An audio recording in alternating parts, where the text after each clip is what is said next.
Assalamualaikum warahmatullahi wabarakatuh. Semoga kita senantiasa diberikan kesehatan, nikmat barokah, nikmat rezeki, panjang umur di tengah pandemi COVID-19 ini. Usaha kita selaku mahasiswa atas bimbingan dan support motivasi dari Ibu Heronisa Musari bahwa kita tidak boleh kehabisan akal untuk kemudian mengasah nalar intelektual kita sebagai mahasiswa yang kritis dan memunculkan pemikiran-pemikiran baru dan tetap berikhtiar untuk melakukan suatu hal yang produktif. Baik, pada kesempatan kali ini kita akan mendedah, kita akan mengulas, mereview pemikiran Yasir Auda, perspektif Maqasid Syariah pengambilan metodologi hukum Islam. Tentu kita mengawali harus kemudian mengenal siapa dulu Yasir Auda. Jadi Yasir Auda ini adalah tokoh intelektual muslim kontemporer yang amat tersohor baik dalam kancah barat dan maupun cendekiawan Islam. Beliau ini Yasir Auda lahir di Kairo, Mesir pada tahun 1966 yang notabene dalam masa kepribadiannya sering terasah dan belajar tentang bagaimana ilmu pengetahuan dan teknologi. Masa mudanya banyak dihabiskan belajar tentang bagaimana agama di Masjid Al-Azhar pada waktu itu, yang kemudian mengenyam belajar tentang menghafal Al-Quran dan belajar tentang hadis dan belajar tentang kaidah usul fikih. Nah, pendidikan dari Yasir Auda ini jurusan Teknik Kairo pada tahun 98. Lalu dilanjutkan untuk studi mendapatkan gelar magister, mengambil studi hukum Islam, studi Islam.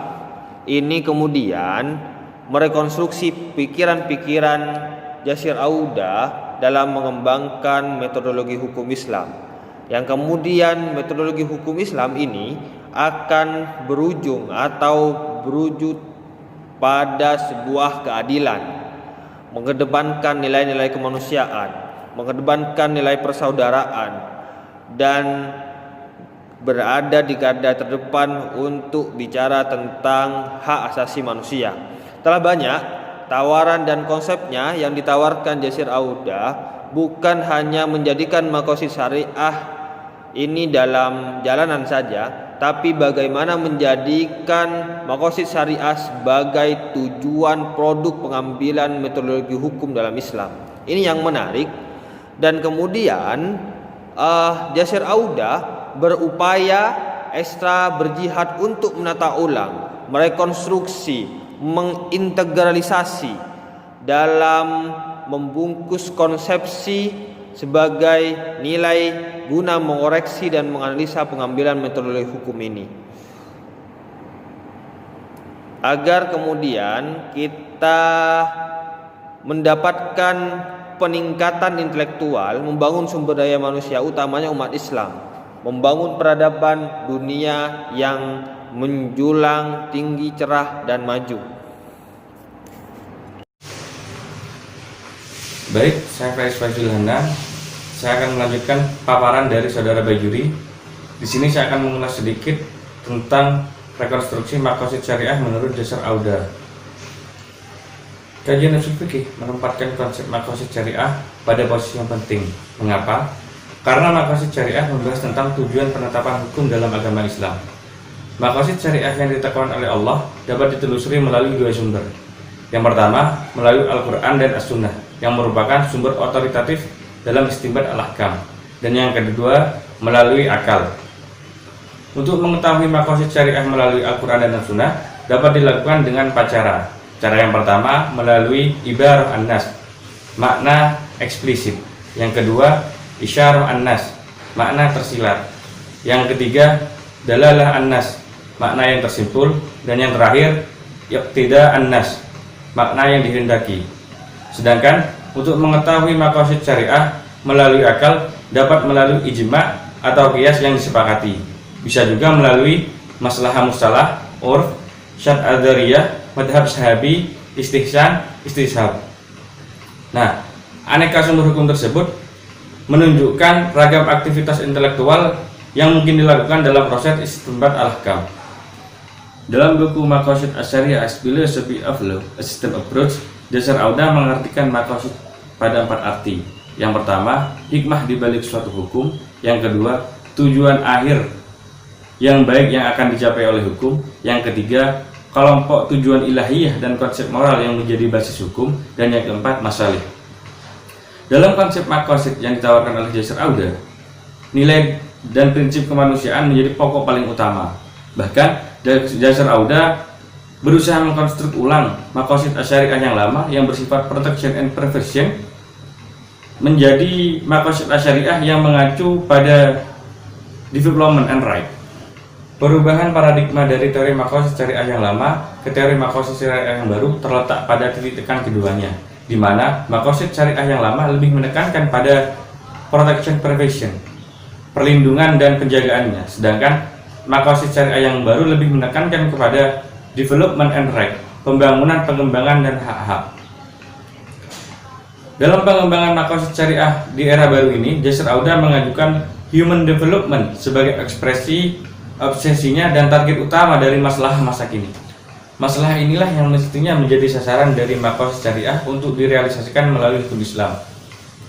Selanjutnya, realisasi dari maqasid syariah yang baru ini dapat dilihat secara empirik perkembangannya melalui Human Development Index atau HDI dan Human Development Target yang dicanangkan dan dirancang oleh badan dunia seperti PBB. Islam merupakan agama yang menjunjung tinggi nilai-nilai kemanusiaan. Islam juga sebagai konsep agama yang berusaha memberikan solusi untuk kehidupan manusia agar selaras dan seimbang.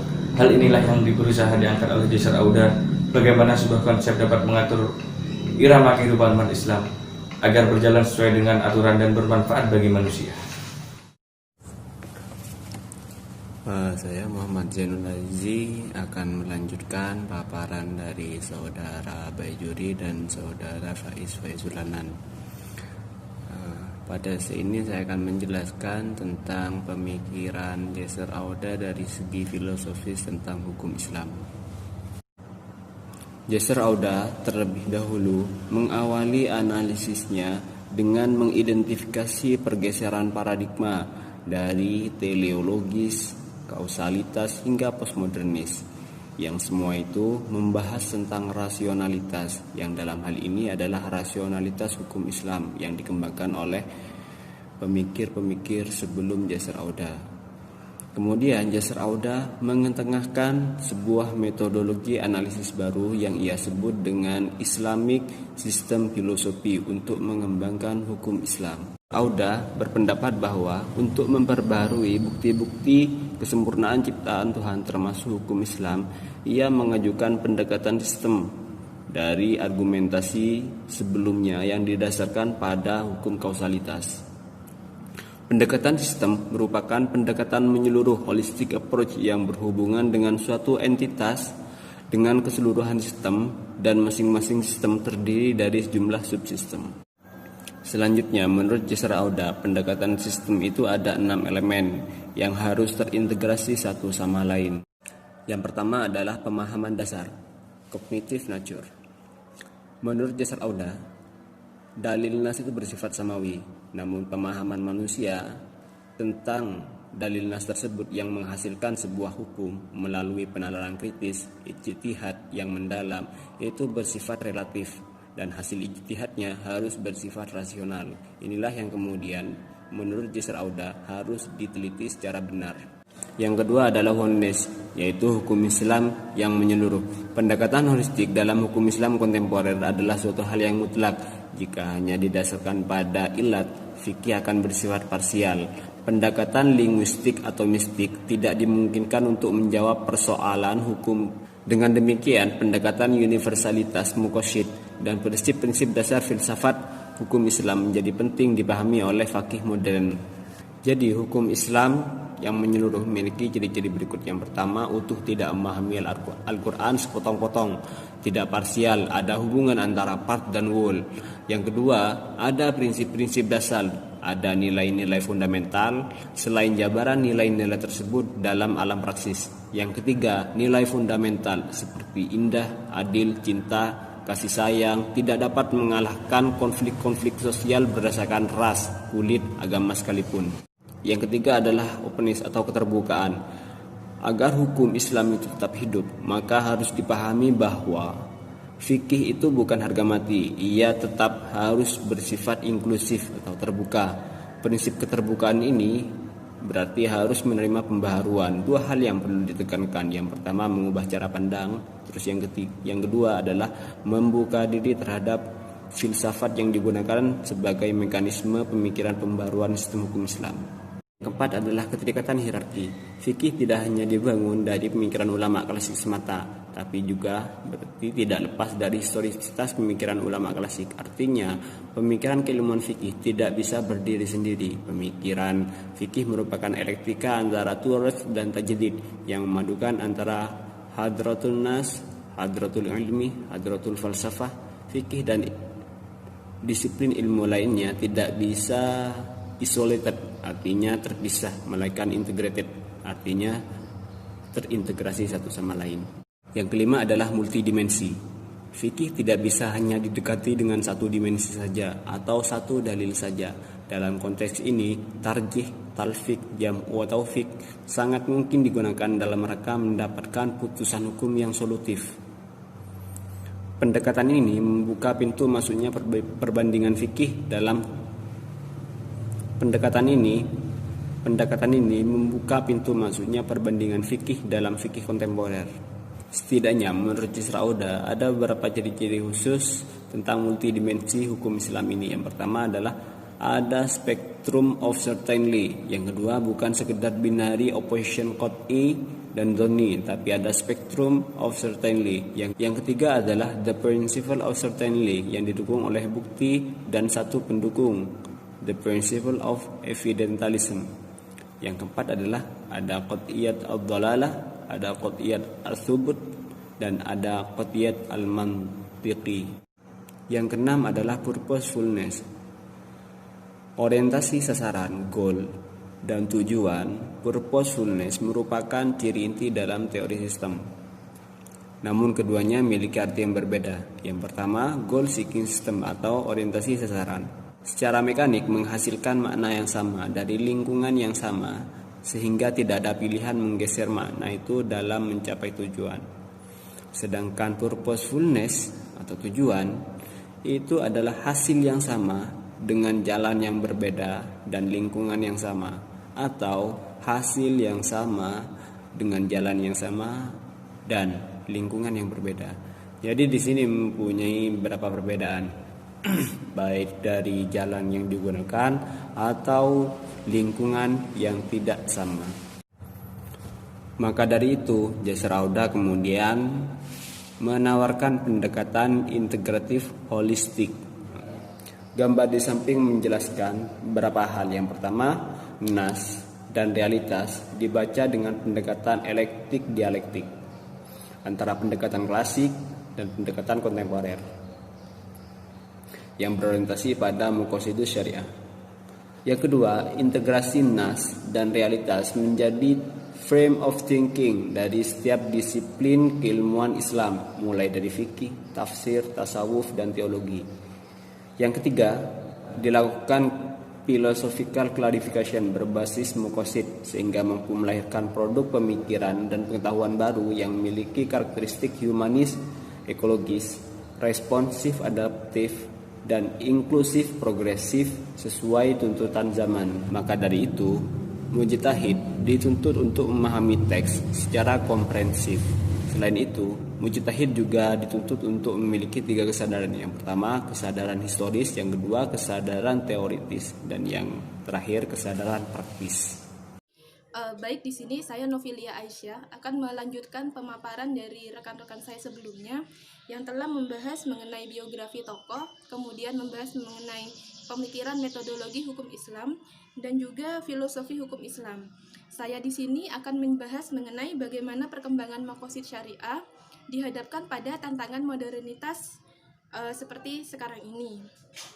Jadi sebagai sebuah tatanan kehidupan yang kompleks, manusia pada dasarnya dikaitkan hubungan sosialnya antara manusia yang satu dengan individu-individu yang lain. Kemudian di sini manusia juga hidup berkelompok, di mana ada keterkaitan antara manusia itu sendiri dengan kelompok yang bersangkutan maupun antara suatu kelompok dengan kelompok yang lain. Islam sebagai suatu agama di sini memberikan suatu kaidah, memberikan suatu pedoman bahwa segala sesuatunya itu sudah diatur sedemikian rupa demi mencapai suatu maslahat. Nah, dalam konteks Islam kita mengenal itu dengan maqasid syariah. Yang disebut dengan maqasid syariah itu sendiri adalah bagaimana suatu hukum Islam dapat tercapai sesuai dengan konteks kebutuhan hidup manusia dan menjunjung tinggi tercapainya cita-cita kemaslahatan baik di dunia maupun di akhirat. Di sini seorang Yasir Audah menghendaki adanya pemikiran beliau yang mengupas bagaimana hukum Islam itu terdiri dari syariah, fikih, dan fatwa. Syariah itu sendiri terdiri atas bagaimana wahyu Rasulullah, di mana di sini menekankan pada Al-Quran dan juga Sunnah dapat teraplikasikan dalam kehidupan manusia secara komprehensif. Kemudian fikih itu merupakan suatu kumpulan pendapat hukum atau koleksi dari seluruh pemikir agama. Kemudian di sini berkaitan dengan fatwa, menghendaki bagaimana suatu hukum syariah itu dapat direalisasikan beserta dengan fikih. Nah, di sini sejarah perkembangan maqasid syariah. Sejarah perkembangan maqasid syariah itu terbagi menjadi beberapa tahap. Yang pertama adalah munculnya filsafat bagi hukum Islam. Jadi dalam konteks literal dan nominal, pada abad ke-5 ternyata tidak dapat membuktikan bagaimana filsafat mampu menangani kompleksitas perkembangan peradaban manusia. Kemudian di sini ada pemikir yaitu Al-Juwaini yang mengenalkan bagaimana suatu tingkatan kepercayaan atau keniscayaan dalam kehidupan manusia. Di mana di sini beliau menyarankan 5 tingkatan maqasid. Yang pertama adalah keniscayaan, kemudian kedua kebutuhan publik, yang ketiga perilaku moral, anjuran-anjuran, dan suatu ketentuan mengenai apa yang tidak dicantumkan pada alasan khusus. Kemudian seorang Al-Ghazali, pemikir berikutnya, beliau menghendaki atau menyarankan suatu pemikiran mengurutkan tingkatan maqasid menjadi keimanan, jiwa, akal, keturunan, dan harta. Di sini seorang Al-Ghazali mencetuskan istilah al-hifz atau perlindungan terhadap kebutuhan-kebutuhan pokok tersebut dan menyarankan agar urutan kebutuhan yang lebih tinggi dijadikan sebagai suatu prioritas. Kemudian Al-Is Ibnu Abdussalam, di sini beliau membuat karya yang disebut dengan maqasid al-salah dan maqasid as-saum.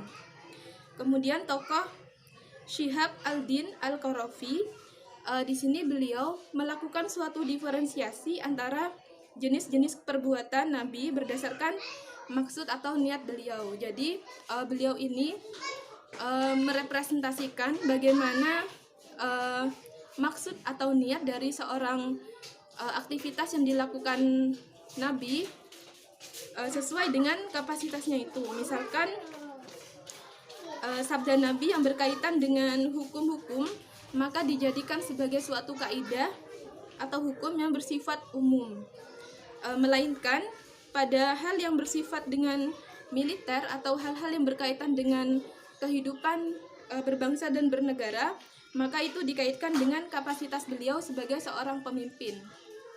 Kemudian di sini seorang tokoh Syams al-Din Ibnu al-Qayyim, beliau melakukan suatu kritik terhadap syariah. Kemudian Asy-Syatibi, jadi menurut pemikiran beliau itu makosid yang semula merupakan bagian dari kemaslahatan mursal diubah menjadi bagian mendasar dari dasar-dasar hukum Islam. Kemudian di sini dari hikmah di balik hukum diubah menjadi dasar bagi hukum. Dari suatu ketidakpastian diubah menjadi suatu kepastian. Ibnu al-Ashur mengusulkan bahwa makosid itu adalah aktivitas untuk memelihara keteraturan, kesetaraan, kebebasan, dan kemudahan. Nah, bagaimana konteks makosid syariah dalam kehidupan kontemporer yang diusulkan oleh Yasser Auda? Nah, di sini Yasser Auda itu mengusung sebuah konsep yang disebut dengan pendekatan sistem.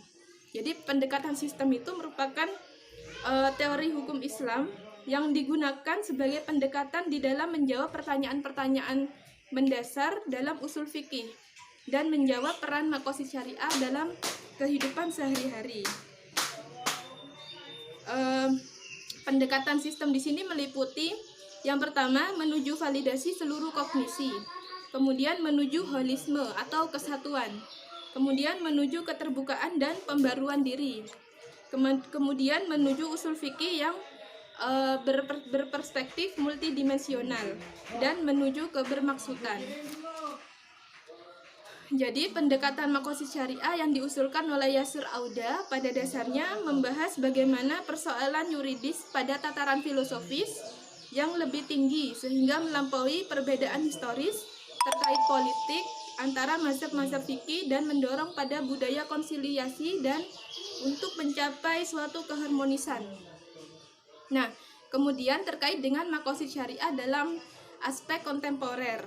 Nah, dari sini pemikiran Yasser Auda itu ternyata menghendaki adanya suatu reformasi di mana dalam konsep-konsep yang sudah disampaikan oleh para pemikir makosid syariah sebelumnya, dari konteks penjagaan dan perlindungan diubah menjadi pengembangan dan hak-hak asasi. Pada abad ke-20 di sini terjadi perubahan secara signifikan di mana perlindungan terhadap keturunan diubah menjadi teori yang berorientasi keluarga. Kemudian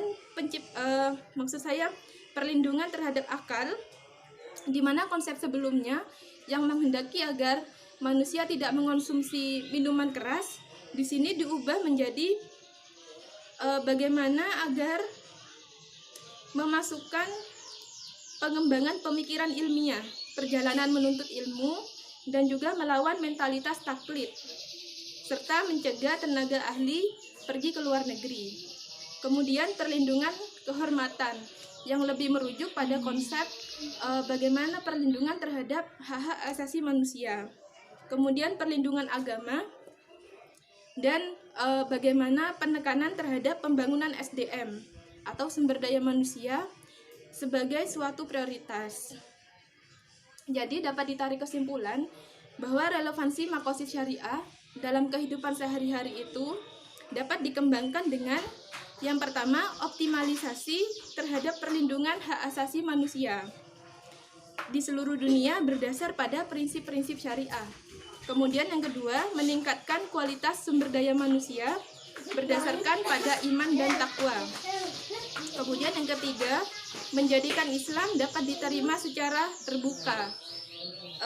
Dan yang terakhir, menjadikan Islam sebagai corong pembangunan dunia dalam bidang ilmu pengetahuan, teknologi, dan muamalah, sebagaimana dalam konteks modernitas yang ada pada sekarang ini. Barangkali itu yang dapat saya sampaikan. Lebih kurangnya mohon maaf. Terima kasih. Wassalamualaikum warahmatullahi wabarakatuh.